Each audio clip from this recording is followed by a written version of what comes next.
Guys, welcome back again to my channel. So for today's video, ang pag-uusapan natin ay kung paano i-register ang ating Smart Bro or Smart Rocket SIM for only data, good for 30 days. So guys, kadalasan pag namimili ka sa Shopee ng Smart Bro Home Wi-Fi, may promo siyang only data, good for 30 days. So, paano nga ba natin to i-register na magamit natin ang only data for 30 days? So, just keep on watching guys dahil ipapakita ko sa inyo kung paano natin to i-register yung SIM natin para makuha ang only data for 30 days. So, let's go!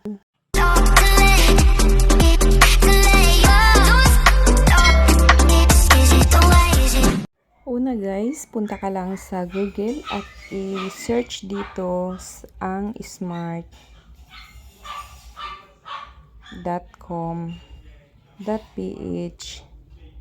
SIM registration. At ayan siya guys, lumabas siya oh. Then, okay. Then, step 1, get your PIN. Scroll up lang guys at dito sa start your registration here is itype mo dito ang SIM number.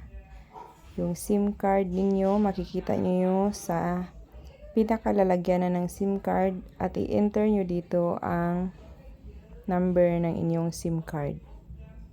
Then, i-check lang ang I have read and understand, then resend OTP. Then may marireceive kang OTP sa inyong number na yan at i-enter mo. Ayan, as you can see may message ako at dito ko enter. Ayan, then click verify OTP.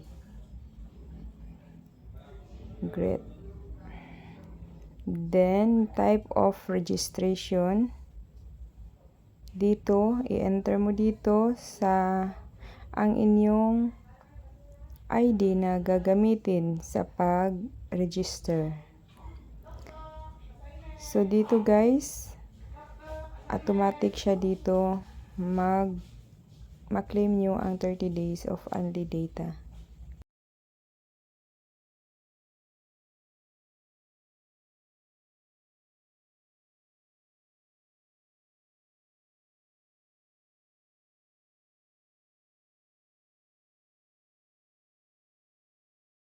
At dito guys, sa address information, kumpletuhin nyo lang ang pag-fill up dito para ma-successful na ang inyong pag-registered at ma-claim nyo na ang 30 days of only data.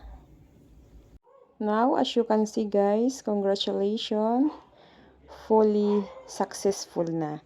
Then, makikita nyo dito, nag-message ang PLDT na welcome to Smart Bro Home Wi-Fi Prepaid. Enjoy your free only data for all sites, apps, best for families, no speed limits for 30 days. So, nakiklaim nyo na ang 30 days of only data. So, ganun lang siya kasimple guys para makuha nyo ang only data na free sa SIM card na binibili nyong modem.